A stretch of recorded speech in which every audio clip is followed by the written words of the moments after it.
بسم الله الرحمن الرحیم. دوستان امروز درس خود را آغاز میکنیم. برنامه ورد هست.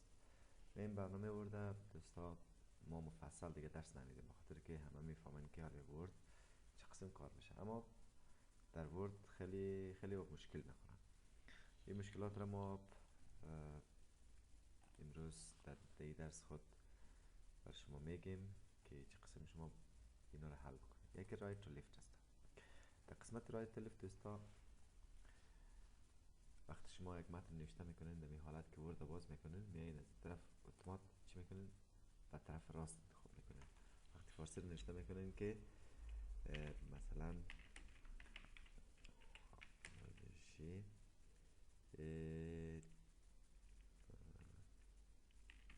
خود آموز، خب یک قسمت نوشته کردین. وقتی شما میخواین نیاز میشه که انگلیسی هم در پایش نوشته بکنین در این قسمت، اما وقتی که نوشته میکنین که مثلا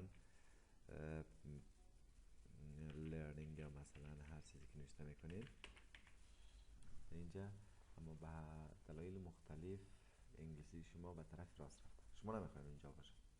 دوستا پیش از اینکه شما نوشته بکنین بیاین این مشکل رو حل بکنین. چی کار میکنین؟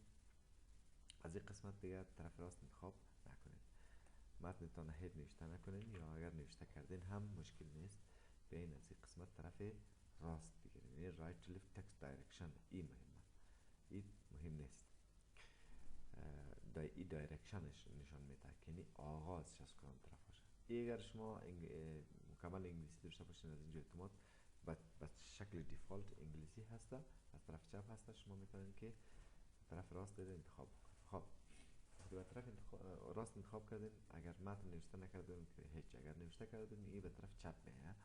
باز در اون صورت دوستا شما متن انتخاب بکنید، پس طرف راست انتخاب بکنید. حالا وقتی شما مرکز آموزشی خود آموز نوشته کردین یا هر چیز دیگر نوشته کردین، در قسمت انگلیسی هم نوشته کردین دیگه، انگلیسی شما چی شده؟ فاصل چی شده؟ طرف راست آمده.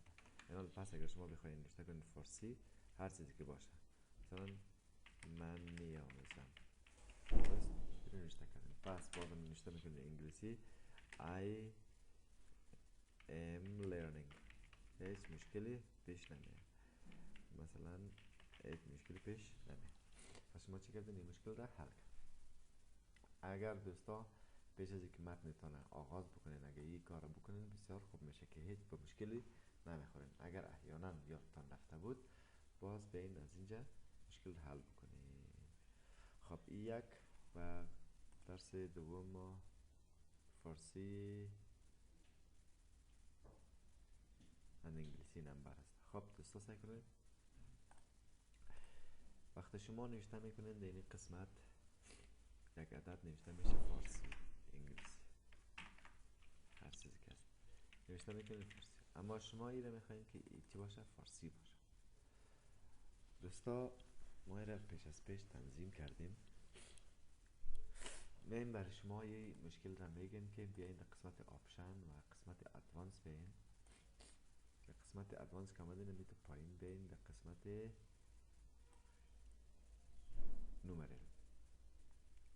در این قسمت شما ای به شکل دیفالت عربی هسته، شما ایره هندی اگر انتخاب بکنین کلا فارسی میشه. اگر کانتکست انتخاب بکنین یعنی هر زبانی که فعال باشه به مشکل نوشته میشه. این اگر انتخاب بکنین بسیار خوب میشه، به خاطر که شما به هر زبان اگر انگلیسی نوشته میکنین انگلیسی میشه، اگر فارسی نوشته میکنین، حال زبان کامپیوتر ما انگلیسی هست، به این انگلیسی نوشته شده، حالا ما نوشته میکنیم انگلیسی.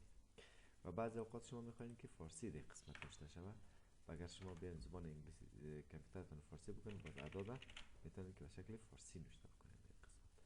یعنی چیزایی هسته که دوستا خیلی کسا به این مشکل میخوره. اگر مثلا یعنی انگلیسی هست تو میخوای اینو تبدیل بکنی به فارسی، باز در اون صورت نمیشه که شما زبانتون فارسی بکنید، ما در اون صورت مجبور هستیم که بیاین پس در قسمت آپشن در ادوانس بیاین، بعد در قسمت یعنی کانتکست بیاین ایره هندی بگیرین. اگر ایره هندی بگیرین باز دیگه یعنی چیتون چی میشه؟ فارسی میشه کلشان. باز اینی به مشکل میخورین. اگر شما اول این مشکل رو حل بکنین بسیار خوب میشه دوستان. خب من هندی نمیگیرم، میره عربی میگیرم، اوکی میکنم، پس انگلیسی شد. میخوایم تنها اینی رو فارسی بکنم، میره تنها اگه این رو فارسی بکنم بی تیتر فکر نمیکنم که شود، اما این رو باید پاک بکنم دیلیت بکنم.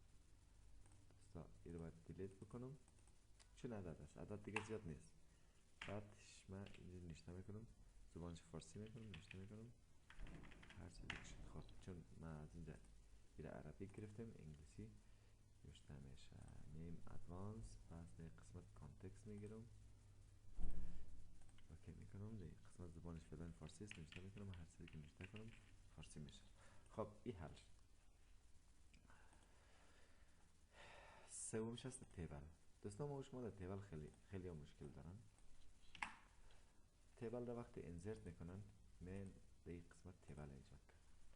خب اول خود دوستا امی تیبل، خب دوستا فکر میکنم که در آخر ما داریم یک چیزی به نام وایت اسپیس. یعنی وایت اسپیس بیایم که اول رو درس بدیم تا این مشکل ری که آن به مشکل خورده میم حل شوه. بیایم از این قسمت لی اوت تیبل دیلیت تیبل. خب دوستا بعضی اوقات شما نشته میکنین که متن زیاد دارین، نشته میکنین متن دارین، اما در بین متنایتان وقتی که صفحه هست این تک چیزی میاد، یعنی هیدر و فوتر فهمیده نمیشه که چقدر هیدر دارم من، چقدر فوتر دارم. درست است؟ یعنی تو صفحات آمده چسبیده شد. من در قسمت فایل در آپشن مین و در ادوانس نمین در قسمت دیسپلی مین. در این قسمت در دیسپلی پیج دیسپلی آپشن نوشته است که show white space between pages in print layout preview. پس این تیک مارک بکنین. وقتی این تیک مارک کردین امو وایت اسپیسی یا فاصله که بین صفحات تان نیاز بود اونمو ایجاد میشه و هیدر و فوتر تان هم در اینجا چی میشه نمایش داده میشه. یعنی قسمت وایت اسپیس بود. حالا میایم ما این پاک میکنیم، باز تیبل براتون دست میدیم. در قسمت تیبل دوستا خیلی کسا مشکل داره. مثلا می تیبل ایجاد میکنه، در اینجا مثلا یک تیبل بر شهرت، این تیبل جور کرد. یکی از دوستای من پرسان کرد گفت استاد من این قسمت اینجا نوشته کرده بود اسم، سعی کنین نوشته کرده بود که اسم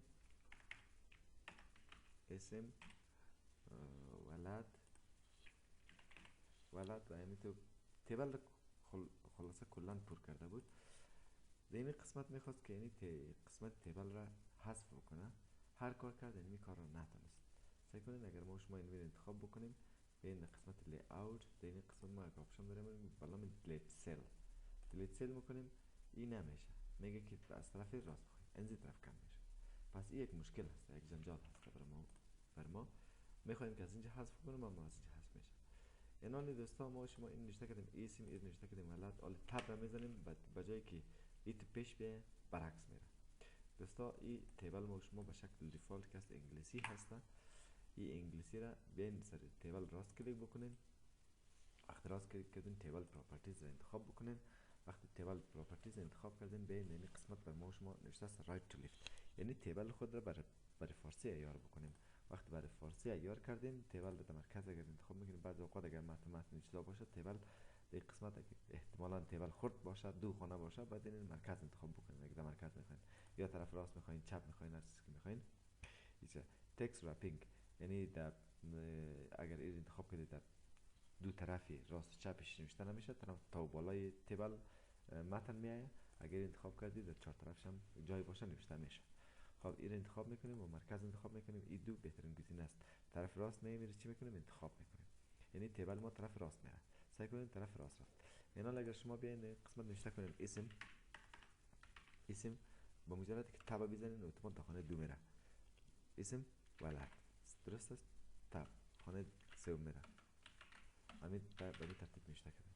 یعنی اگر شما این قسمت تیبل کار نداشته باشین بیاین انتخاب بکنین در لی اوت بیاین تیبل بیاین دیلیت سلز بگیریم، اتومات چی میشه؟ یعنی تیبل دیلیت میشه. و اون آپشن را داد به خاطر از داد که شما اگر این متن داشته باشه، دیتا داشته باشه داخلش، این دیتاش در کدام طرف بره، طرف راست بره، چپ بره، بالا بره، پایین بره، کجا بره. از خاطر ما او را انتخاب کردم. خب یعنی 4 درسی بود که من امروز بر شما درس دادم. دوستا ما در قسمت درس های ورد ورد را خیلی مفصل درس نمیدیم، فقط مشکلات شما را حل میکنیم. شما بر ما کامنت بگذارین، هر مشکلی که دارین ما در ویدیوهای بعدی انشالله مشکلتان را حل میکنم. تشکر، وقت شما بخیر.